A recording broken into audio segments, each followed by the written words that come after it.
Diabetes Connections is brought to you by One Touch. Every touch is a step forward. By Dexcom. Take control of your diabetes and live life to the fullest with Dexcom. By Tandem Diabetes Care, makers of the T-Slim X2 insulin pump.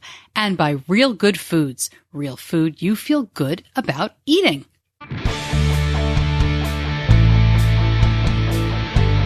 This is Diabetes Connections with Stacey Sims. This week, with Father's Day coming up, we're taking a look at dads and diabetes.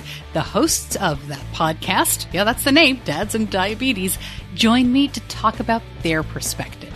We didn't feel as though generally men were having these conversations, that they were generally engaging in a healthy way in this conversation around the diabetic lifestyle, being part of a diabetic family, how to ensure that, we're carrying our part of the load, as it were. It was something we needed to process. It was something we needed to work through. And it was really hard for my ego to just tell Leslie, hey, I feel like I'm reasonably intelligent, but I'm totally lost at this. So I had to really, swallow some pride. Alan and Mark met when their daughters hit it off at camp last year. The girls became long-distance friends, and so did their dads. In our community connection, a quest by two T1D outdoorsmen to summit the highest peak in each state in the U.S. We'll find out about Project 50 in 50. And tell me something good, a little one who is already accomplishing big things. And I'll put a personal milestone in this week's segment as well. This podcast is not intended as medical advice. If you have those kinds of questions, please contact your healthcare provider. Welcome to another week of Diabetes Connections. I'm your host, Stacey Sims. So glad to have you along. We aim to educate and inspire about type 1 diabetes. My son was diagnosed right before he turned 2 back in 2006. He is 14 years old now and finishing up middle school. Holy cow. My husband has type 2 diabetes. I don't have any kind of diabetes, but I have a background in broadcasting and local radio and television news, and that is how you get a podcast. A lot of fun stuff to get through today. I want to make you aware of an opportunity for you. This is the 2019 DiabetesMine Patient Voices Scholarship Contest. Now, this is a terrific event put on by the folks at DiabetesMine. They call it DiabetesMine University. It is a summit all about technology and information, and you can win a trip. It's a full scholarship to this summit. It's in San Francisco. It's in the fall. There's going to be a lot more information in the show notes. I will link it up at diabetes-connections.com. So you can, as they like to say, influence the influencers. I went to this last year. I was really fortunate to win one of the Patient Voices scholarships. And in fact, this is where Maura McCarthy and I got the idea to start the Dear DMOM advice column or episode, I guess we'd call it. We got the idea because we were both together there. She had won a scholarship as well. And we put on Facebook, hey, we're here together. Does anybody have any questions, in a small group that we were in on Facebook? And it led to doing that monthly podcast episode, which has been really successful and a lot of fun and is coming up next week. So DiabetesMine University, sorry to get off track there. I will put the links in. I'll put them in the Facebook group as well. But I would highly recommend that you check it out and apply for it. The folks at DiabetesMine put on a terrific event. They always have great information on their website as well. Terrific group. And this is a summit that is very far forward thinking. You see things here that are then in practice in years down the road. Very cool stuff. Lots of movers and shakers. And I hope that you seriously consider applying. All right. The dads are coming up in just a minute. But first, Diabetes Connections is brought to you by One Touch. Handwriting your blood glucose levels is the ultimate throwback. The One Touch Vario Flex Meter seamlessly syncs with the free One Touch Reveal mobile app to create your dynamic electronic logbook. And when you choose the One Touch Reveal mobile app, you'll be joining thousands of other people living with diabetes. In fact, as of this past October, One Touch Reveal was the #1 downloaded diabetes management app in the US, Canada, France, and the UK. To upgrade today to the One Touch Vario Flex Meter and One Touch Reveal mobile app, visit diabetes-connections.com and click on the One Touch logo. Perfect timing for my guests this week as Father's Day is coming up. As you'll hear, Mark Turner and Alan Nolte met after their daughters met at diabetes camp. Both guys are experienced podcasters, and they decided to jump in with a show all about being a father of a child with type 1. Now, my favorite part of their podcast, I have to admit, is their voices, and you'll know exactly what I mean when you hear them, because Alan is from the South, the rural South, and Mark is decidedly not. He is originally from the UK. He now lives in Colorado. They'll talk about all of that. I do want to say a quick word about our conversation you'll hear in just a couple of minutes about diabetes camp. I'm going to come back and I'll do that after the interview. Our experience with camp is a bit different than Alan and Mark's daughters, but our camp is a lot shorter. So if you're sending a child to camp and it's only a week, I'm going to come back and talk about that a little bit at the end. But these guys are great. Lots of valuable information about dads, and I think for us moms too, to really understand more about how to make the family dynamic better for everybody. Anyway, here is my talk with Alan and Mark about dads and diabetes. Alan and Mark, thanks so much for spending some time with me. Thanks for coming on the show. Thanks for having us. Appreciate it. Hey, Stacey, thanks for having us on the show. We're excited to join you today. All right, so the first question I have for both of you, because as you listen, you're going to notice that these two guys sound a little bit different. And Alan, let me ask you this first.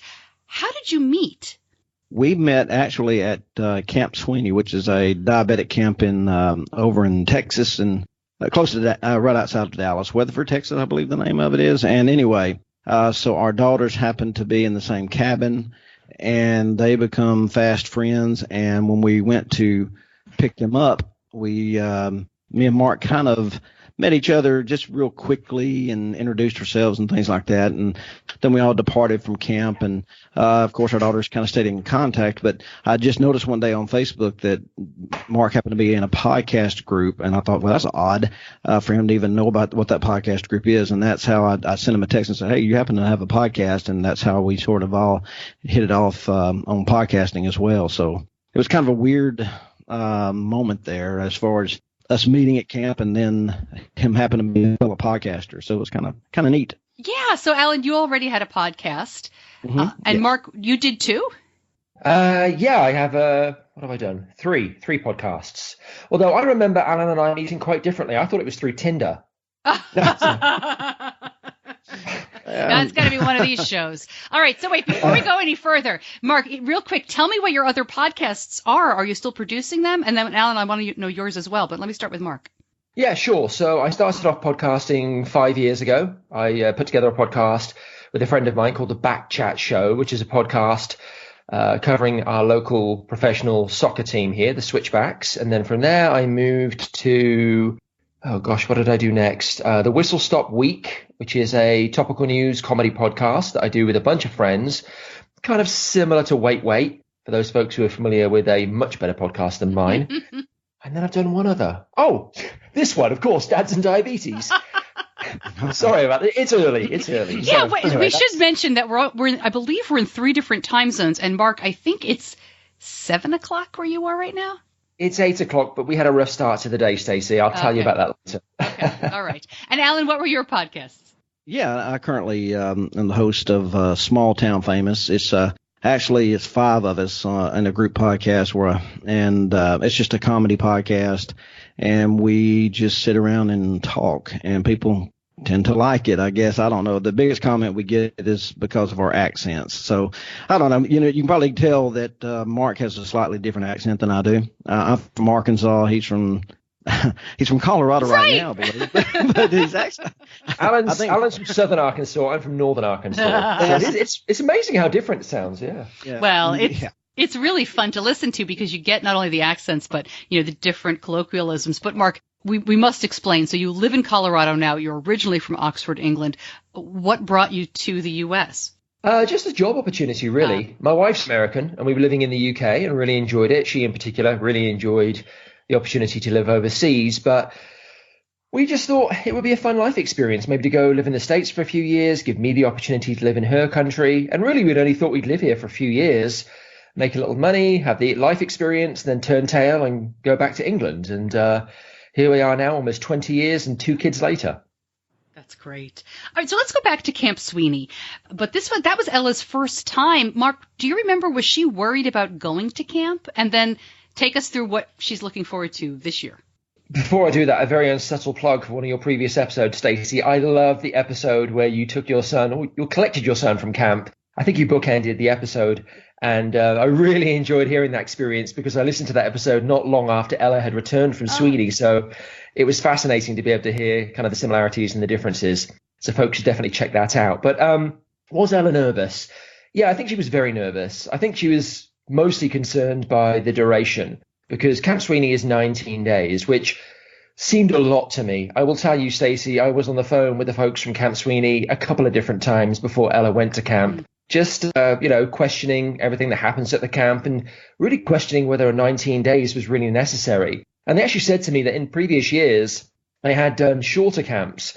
But what they came to find was, the purpose of Camp Sweeney is to give T1D kiddos an opportunity to just be normal kiddos, right? To not have to worry about diabetes, to be able to go out there and jump in the lake and zip line and play soccer and have somebody else worry about your blood sugars. Now, obviously, you can't completely disconnect from that, but they're trying to create that environment where our kiddos can feel as normal as possible in as normal a camp setting as possible.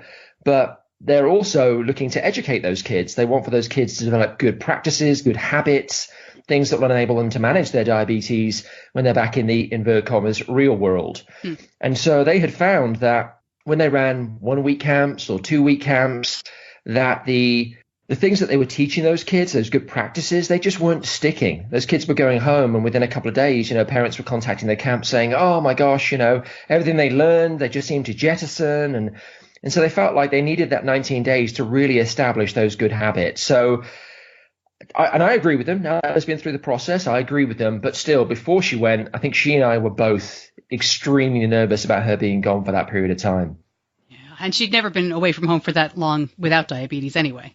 No, I'm trying to think, actually. I don't know that Ella even did a traditional camp before that. Her brother had, but I think that was Ella's first camp experience, period. And she is going back, so she did okay? Yeah, she is. And in part, that's down to Anna. I mean, she made a really firm friend, and they connected around their love for athletics. They connected around their faith. They connected around, but I'm not really sure. I mean, I think Anna was just really gracious. I think she really made an effort to connect with Ella, maybe recognizing she was a newbie, and certainly they've remained firm friends. They continue to speak now. They text each other every week. So it's, I know Ella's looking forward to going back this year. So that's exciting. Good. Alan, what about Anna's experience at camp? I know you have a big family, right? You have four kids. So was camp already in the process? Was that something that your family did? No, not really. Well, church camp. That's about it. But, we're there with her. The difference with Camp Sweeney, and there was some excitement and also nervousness. I mean, obviously she was scared, but just alluding to what Mark was saying, it was the duration, and not just the duration. It's really just the emotions surrounding that. Simply because you cannot contact your children, you can't speak with them, and obviously it's very tactical and there's strategic purpose behind that. The difficult thing was just not being able to talk with her and things like that. And she knew that. And they really encourage the kids who have been there before to find someone who's new and partner up with them, or they just kind of mentor them some. And it just, something with Ella and Anna just stuck. Yeah. And they just fell in love with each other. And there were so many things that they had in common, although they're from two totally different backgrounds. And it continues on. Again, like Mark was saying, they talk with each other every week, try to FaceTime each other. Because, Mark, we have the internet now, believe it or not. Oh, good grief. Welcome to 2019. Thank you. I've been waiting for this. Something going on back there that we don't need to get into. South Arkansas. We're still kind of forgotten about a little bit. So I thought that was a dig at Mark, like that he doesn't use it properly. Oh, that's funny. Oh, okay. No, actually, I really live in rural South Arkansas, and it is 2019, but our internet, it only goes if you live in a town. So there is no internet So we finally got that. So anyway, that's just an aside. But now Anna's super excited because she can actually FaceTime Ella and things like that. That was one of the first things that she thought about. Is, hey, I can FaceTime now. So yeah. Anyway, so she's really, Anna looks forward to going back every year. And a matter of fact, if something was very interesting, after that first week or so, I remember them telling us that Anna was so homesick. She cried every night, and that just broke her heart hearing that. But you know what's interesting is when she came home, she cried because she wanted to go back. Yeah. Because what she said everybody was like me. She had her own community, because especially when you live in a rural area such as mine. I mean, my hometown has 500 people in it. Anniston is the only, there's two children that are diabetic in my entire community. But Anna, for the most part, has been the only diabetic child in our entire town. She is in our school district, and just being in that community of all the other kids, and she didn't have to be the person with diabetes. Does that make sense? Yeah, well, that's the best thing about diabetes camp. I think beyond the learning, beyond the activities, beyond, the practice that you may put in and then keep or not keep when you get home, being around people who have type 1 is a gift for these kids, and it will stay with them forever. But let me ask you guys, look, you mentioned already, Alan, you mentioned your wife. Right. And kind of the emotion of this. And I know you've talked on the show, both of you and Mark, how your wives really do a lot of the day-to-day nitty-gritty stuff with type 1. But one of the reasons I really wanted to talk to you both is because we rarely get the dad perspective. Right. I mean, all these Facebook groups with all these moms, and every once in a while, a dad will raise his hand and it's like, wow, there's a guy here. So Mark, let me start with you. What is your advice? What do you think other dads can keep in mind when it comes to raising their children with type 1? Right back to the dads. But first, Diabetes Connections is brought to you by Dexcom. And I have to tell you about Basal IQ. This is the Dexcom G6 tandem pump software program. We are doing less work for better results. You want me to say that again? Less work, better results with type 1 diabetes. Benny liked seeing his CGM on the pump, but honestly, that was more like a cool feature. It wasn't really something he used. He looked at his phone a lot more. But there is some secret sauce in the Basal IQ now that keeps Benny more steady. His time in range has increased significantly since we started Basal IQ. His A1C has gone down significantly since we started it. I shared that on an episode a while back. Of course, individual results may vary, but learn more. Go to diabetes-connections.com and click on the Dexcom logo. Now back to Mark and Alan talking about advice for dads, and Mark starts us off.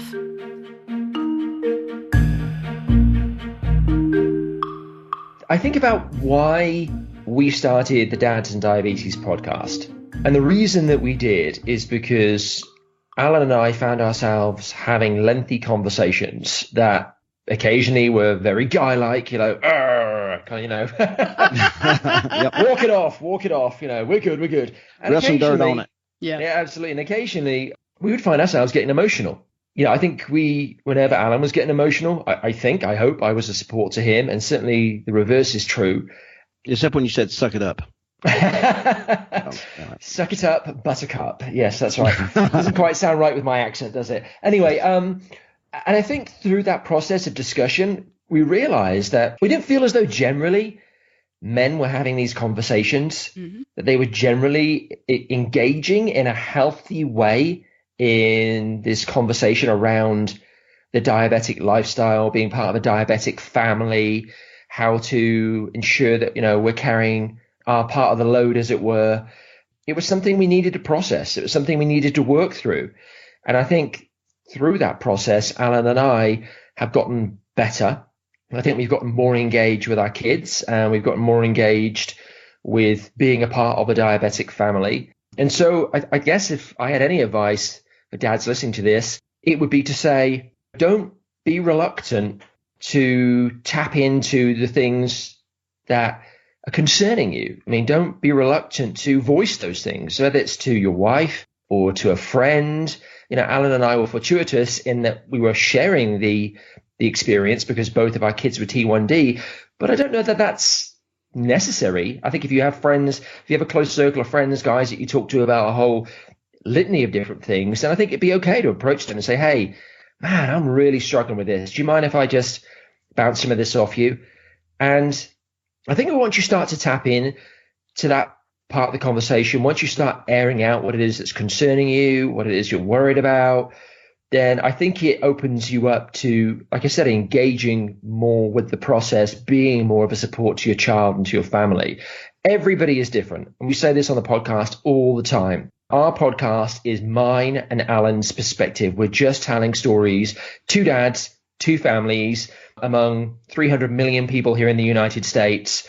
So what we're experiencing could be very, very different to what other people are experiencing. But I think that emotional baggage is going to be consistent. You can't have a child or any family member with type 1 diabetes and not be impacted by it to whatever degree, and everyone again is different. So I think the more you can talk about that, the more you can tap into that, I think the healthier it is. And I think the more able you are then to engage with your family and be a support to whatever level your family needs. Let me ask you to add to that, Alan, because not just the advice or what you've learned from it, but, just being a guy who's got a child with type 1, I think there might be the sense sometimes that, well, I'm going to fix this, not to speak for my own husband, but he is much more matter of fact than I am. Yes. If this, then that. Is that how you are? Absolutely. Yeah. I'm a fixer. Yeah. And I'm glad that you said that. That's exactly was my attitude of, I'm the one that, like, I think there are a lot of dads like me out there that I'm jumping on YouTube and I'm going to figure out how to cure diabetes. And then I go into information overload. And really, my wife is the one that sort of was the trooper behind this. And me and Mark are a little bit different, where Mark does a lot of primary caregiving. Me, I was busy looking at what's the science coming down the road and what can we do to make this easier for her, versus just getting in and really helping Aniston manage diabetes. And I'm going to credit Mark for this. The things that Mark knew, only being at the time Ella diagnosed, a little less than a year, he knew so much more than I did as far as the day-to-day care, because my wife was my daughter's pancreas. And I was just amazed at what she had learned. And I really fell behind, even though I was I knew everything that was coming down the road, but I knew nothing about what does she need to do day to day, because it just slowly got away from me. And then as a guy, I wouldn't say, okay, I don't know what to do here. And it freaked me out. And that's the God's honest truth. We're really a few years into it before I say, okay, this is my fault. I did not stay daily involved. I'm going to help you through this. And as a team, me and Leslie, I'm going to help you manage this. And I've learned so much since I started this with Mark, number one. And then number two, it really helped me. It made me feel very, I guess the word, not guilty necessarily, but very convicted over, daggum, I need to get involved and really help. So me and Mark have these two different perspectives. I'm still now I'm kind of excited about learning the day-to-day management and knowing how to control Anna's sugars and things like that. And since me and Leslie kind of teamed up and we made some changes, some of it due to Mark's advice, actually, her A1C has dropped dramatically. What I would say, and it's not necessarily advice, but I'm like a lot of the dudes out there that probably just don't want to admit they might not know.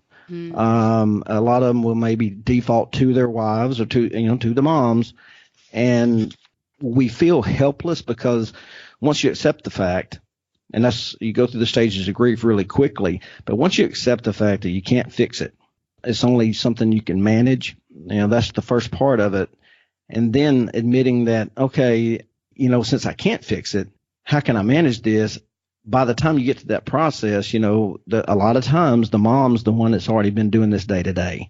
And that's where we fall behind. And then we're too macho, I guess, sometimes to admit it. Now, does that make sense? I've never been called macho before. Hey, I want to just... that's true. It makes a lot of sense. I totally agree. I want to springboard off the back of that just very quickly by saying, Mark.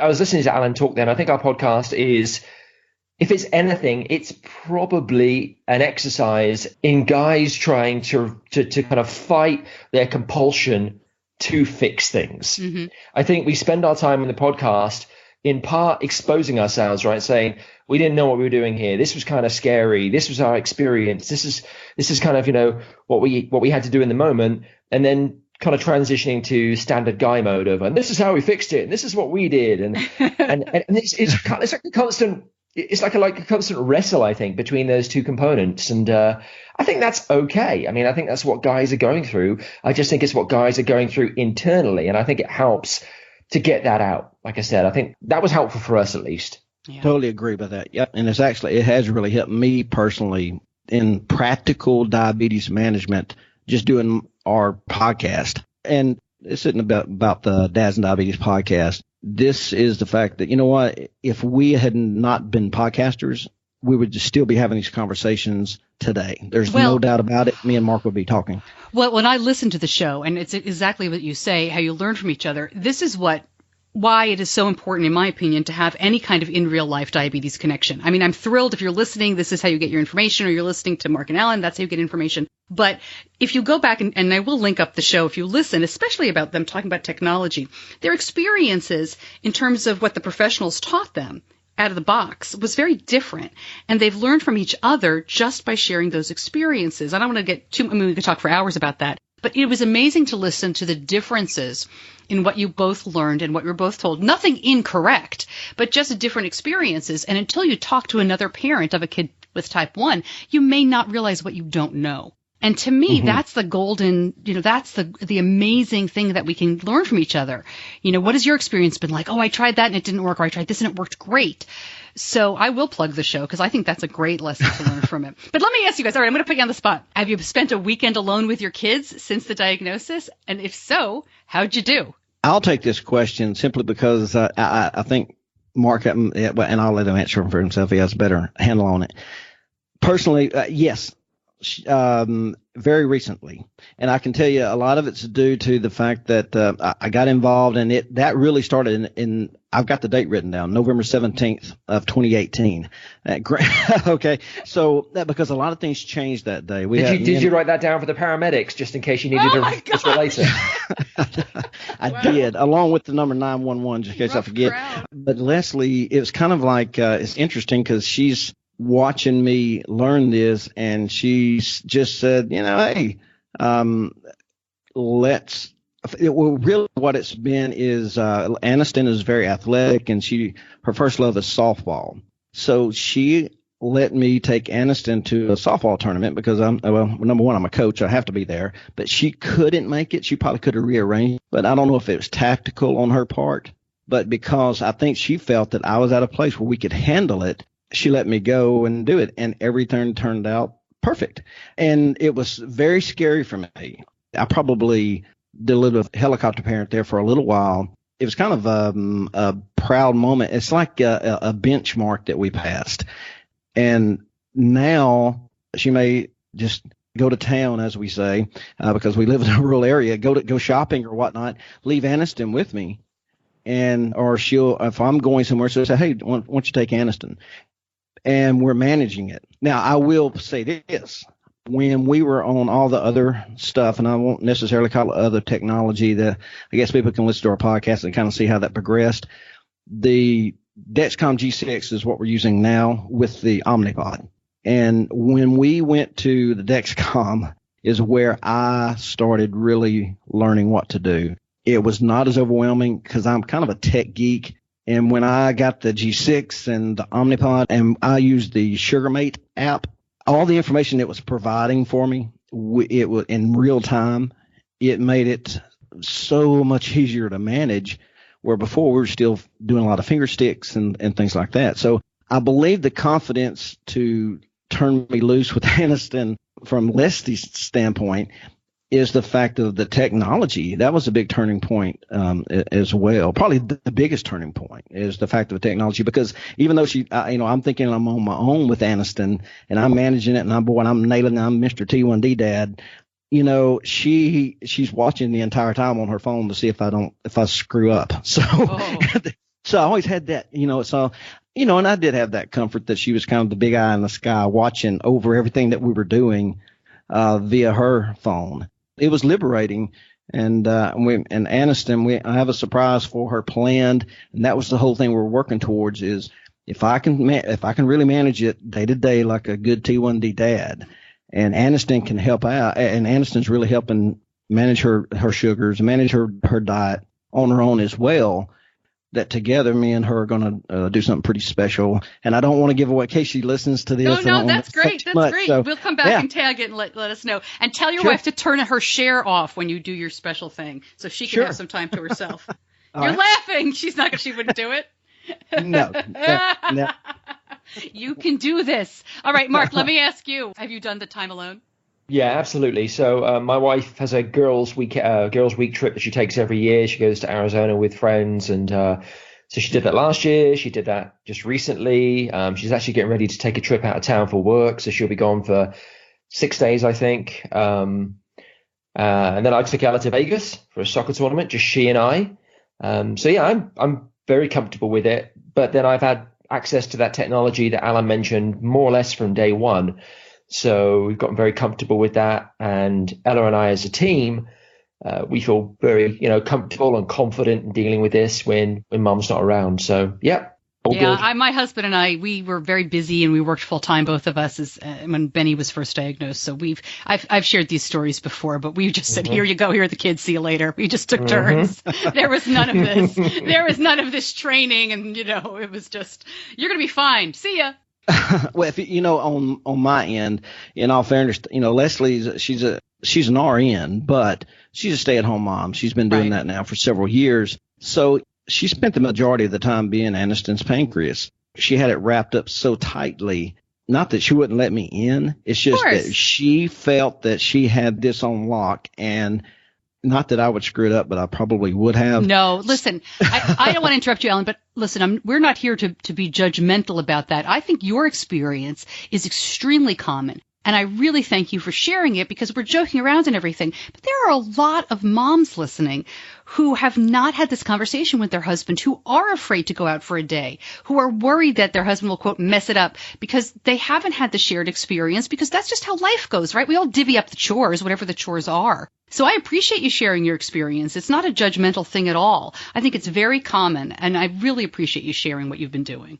I appreciate it. And that was a great point. I would like to give advice to the moms and just simply ask your husband, how do you feel about what's going on? Let me show you what I'm doing here and whatnot, because they may know or they may not, because us guys are really, really bad at saying, I don't know. Yeah. It's not hardly in our vocabulary, because we want to be the man we want to be our wives' protector. We want to be the provider. And it was really hard for my ego to just tell Leslie, hey, I feel like I'm reasonably intelligent, but I'm totally lost at this. And I had to really, swallow some pride and show her and tell her, look, okay, I sort of let us down. And this is my perspective. I let us down. I've got to start teaming up with you and take some of this burden off of you. And I think more dads are like that.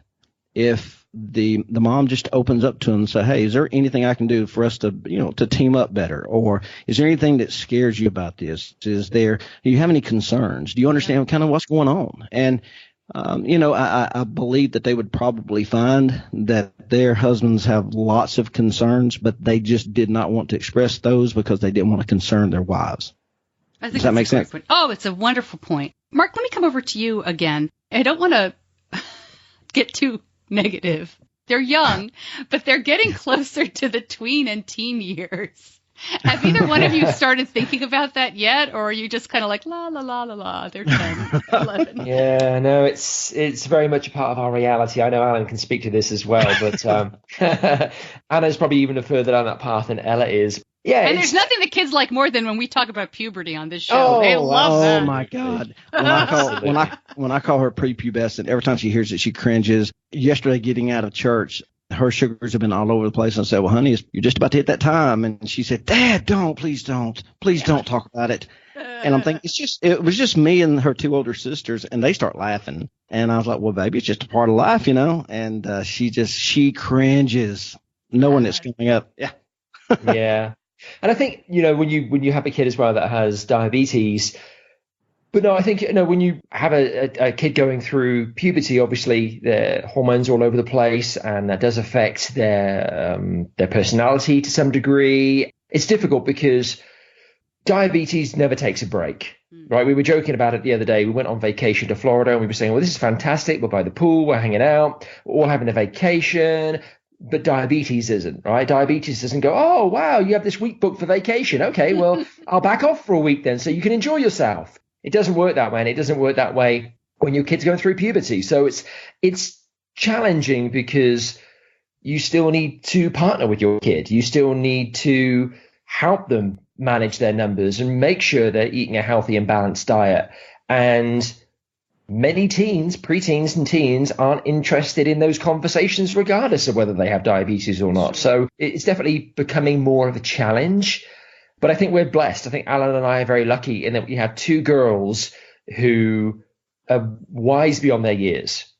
I mean, they're super mature, and I think they have a super high tolerance for parents who are kind of in their business and trying to stay on top of things and trying to do the right things, right? But it's really hard. Alan used that term earlier, the helicopter parent, and it's really hard not to be that and to loosen the reins. Again, just as you would with any kid who you want to give autonomy to and a great high degree of agency to. So it's definitely a balancing act, and we're certainly seeing more and more of that as Ella matures and moves into puberty.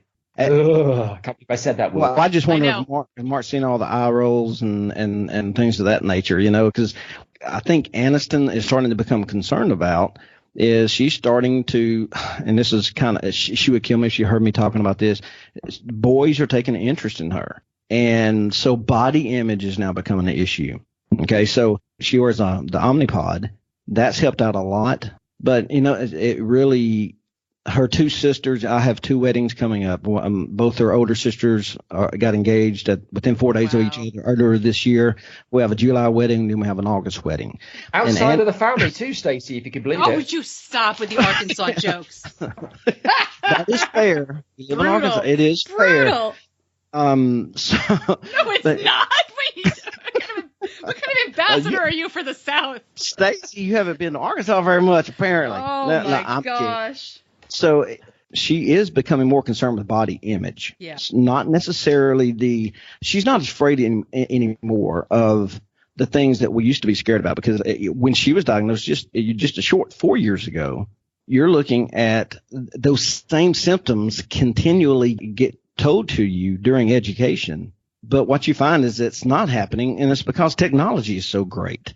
The technology's great. They're learning more about, controlling of a diet, which we've really kind of really captured. And I know that might be another topic for another podcast. So it kind of plays hand in hand with, her body image, I believe is a lot of her concern, I guess. And it's kind of sensitive to talk about with her, but that's kind of a special thing, I guess, that, it's going to be for us to continue with that for being a diabetic dad. Those things are harder to talk about because, especially as they enter into puberty, they're not going to want to communicate those things that are seem embarrassing to them. That's a mom conversation. Yeah. But I've always wanted my kids to be open with me about that. And I will talk to my girls about, okay, you're becoming a young lady and this is what it means, because I just think a dad really needs to be involved in that instead of just old school of, oh, God, just ask your wife, how you handle this one, and then walk out of the room. Well, your girls are really lucky to know that whether they want to talk to you or not, that you are there for them to talk to. And I think that's the biggest thing that you can do for your kids. So Mark and Alan, thank you so much for joining me, for sharing some of this. It's so great to finally get to meet you after, listening to your show and hearing your stories. I really appreciate you spending some time with me. Oh, you're very welcome. It's a real pleasure for us to be talking with you. Yours is my favorite podcast. Oh, well, thank you. It's very good. Does he say that on every podcast he goes on, Alan? Every interview. Pretty much. No, thank you so much, guys.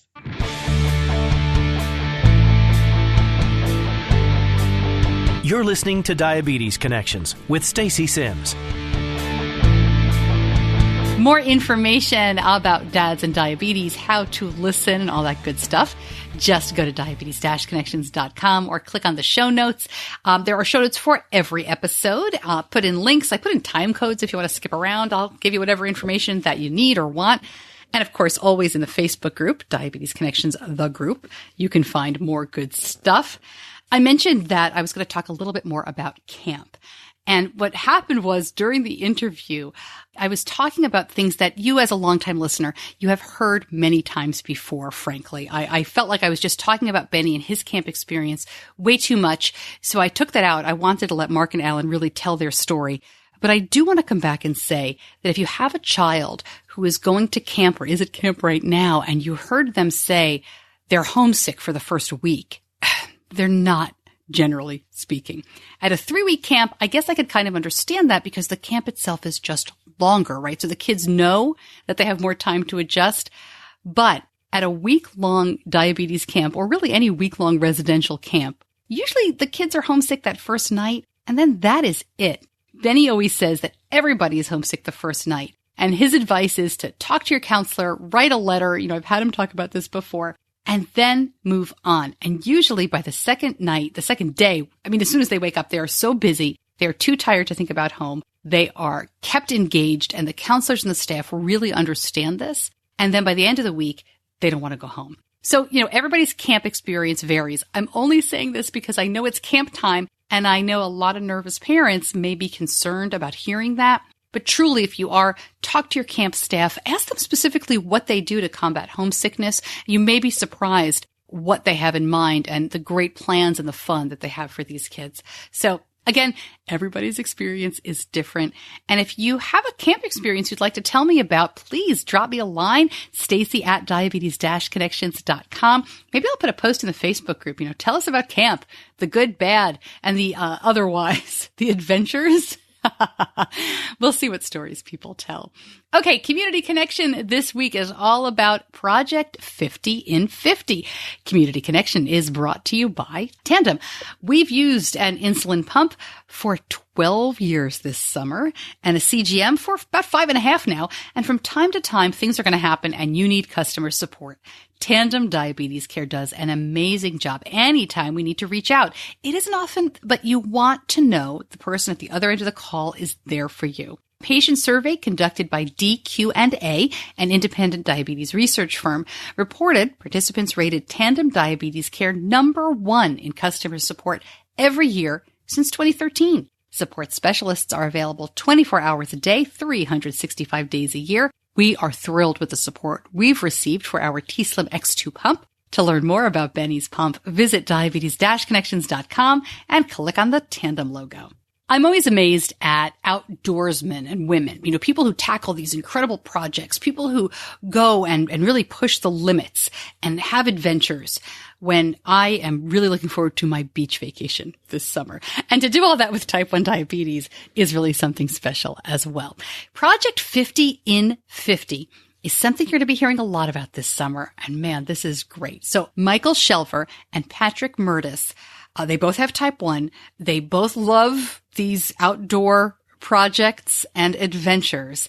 And they've decided that they're going to travel to each of the 50 states in the U.S. They're going to summit the highest peak in each individual state. And they're going to do it in 50 days or less. So that's bananas all around. Apparently, and I'll give you some stats here, since first attempted in 1966, only 274 people have successfully summited all 50 state high points, but most do that over the course of many years, some even the course of their lives. Nobody who has done this has been living with type 1 diabetes. So Michael and Patrick are going to road trip 16,000 miles, and they are planning to hike, run, ski, and walk 315 miles of trails. Now, the cool part about this, that's all cool, but what's really neat is that they are reaching out to create a movement. They want to help build community wherever they go. So they are asking people to join them on this journey, which is really cool. When time and location permit, they say they're going to do some meet and greets. They're going to do some pop-ups. They are going to be live tracking their progress, and they are going to be inviting people to hit the trail with them. So stay tuned.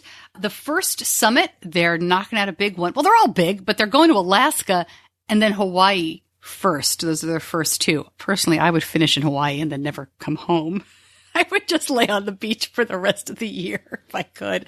But they're starting in Alaska, and the approximate summit date is June 29th. So end of this month, I will be putting a lot more information in the group. These are great guys. I know Patrick personally, and I'm just amazed that they're doing this. This is going to be great stuff.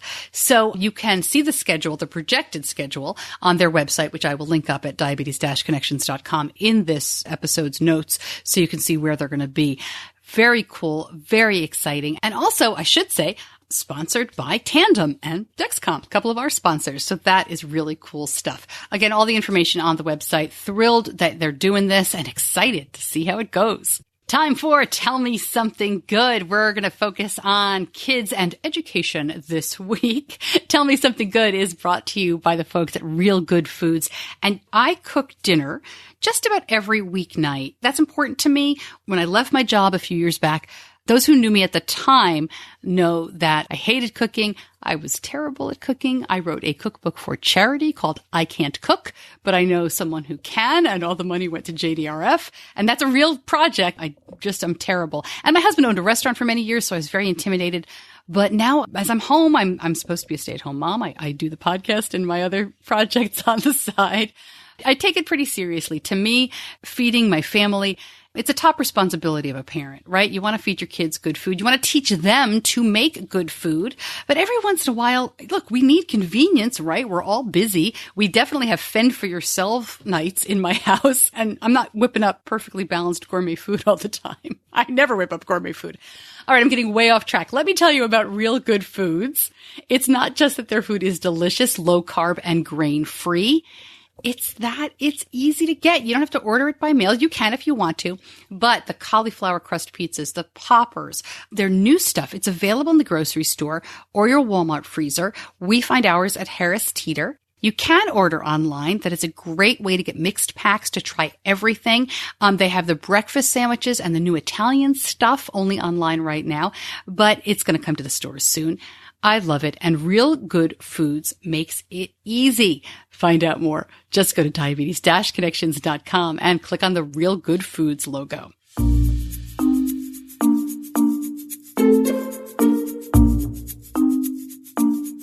Tell Me Something Good is all about milestones, anniversaries, anything good in your community.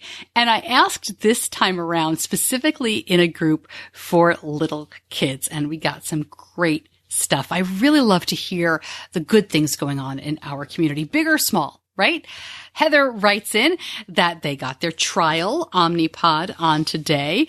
Very cute. Her little girl looks to be about 2, probably between the ages of 1 and 2. I can't tell anymore now that I have teenagers. But I bring up this post because she did great, Heather writes, for her first haircut on Saturday, which is a terrific milestone. And Heather, thanks for sending that in. What a cutie. And yeah, the first haircut is a pretty big milestone. I don't see any tears there either. Molly wrote in that Finley, her daughter, finished her first triathlon at age 6. This is a kids triathlon, she writes in. It was a fundraiser for JDRF, and her daughter did awesome. Great picture there. Thanks for sending that as well. And oh my goodness, Brandy posted that her son is 5 years old, completed first and second grade this year, and had the highest GPA in the school. I love how they give this little guy a GPA, but it's a pre-K through 12th grade school. And she said, I'm not doing this to brag. I want people to know that despite the ups and downs of T1D, kids are resilient and they can do absolutely anything a non-T1 can do. And I think that's beautiful. I did write back and ask her, what do you do with such a bright kid? I mean, he is only 5 years old and he's finished second grade. Can you skip him up? What do you do? And she said that this school is great. They're going to keep him in class with his friends, but he will just keep working ahead and he'll start basically third grade in the fall. What a cool story. I love this. Thank you so much for sending your stuff in. And I will put my own Tell Me Something Good in this segment, and that is my daughter Leah graduated high school late in May. We are just so proud of her. She doesn't like attention. She does not like me to post about her on social media. She really doesn't want me to talk about her much on the show. She's a very private person. But she knows that when it comes to graduation, we're going to brag about her, and she's okay with that. She worked really hard to get where she is, National Honor Society and other things, and it's been really a wonderful journey to watch her blossom. It is not easy to be the sibling of a kid with a chronic condition. She has shared her story on the show. I'll link up an episode that we did on our 10-year anniversary as a family. My daughter, my son, my husband, we all talked about 10 years of type 1. And she was really frank about the difficulties of being a sibling to a kid with type 1 diabetes. I'm really proud of her. She's going to college in the fall. She has a job as a counselor at a camp this summer. Although I just found out this job is like very, very, very, very part-time. I thought she'd be like out in the sun every day, 9 to 3 with these kids. We may have to get her a second job. Don't tell her I said that. But I am just thrilled and I can't wait. I feel like this is the end of our adventure with her. Raising kids is such an adventure.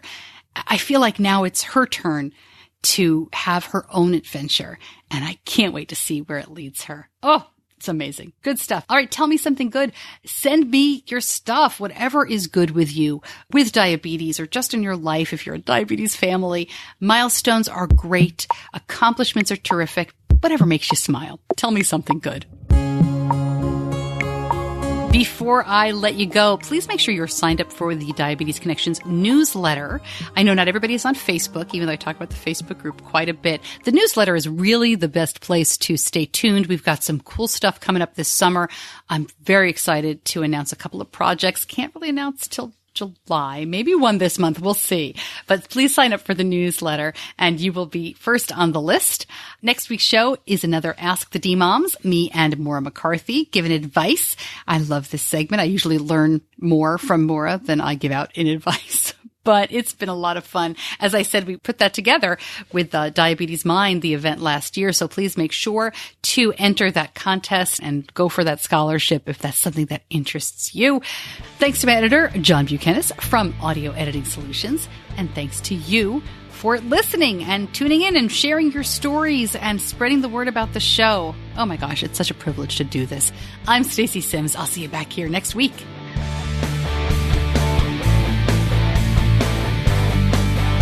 Diabetes Connections is a production of Stacey Sims Media.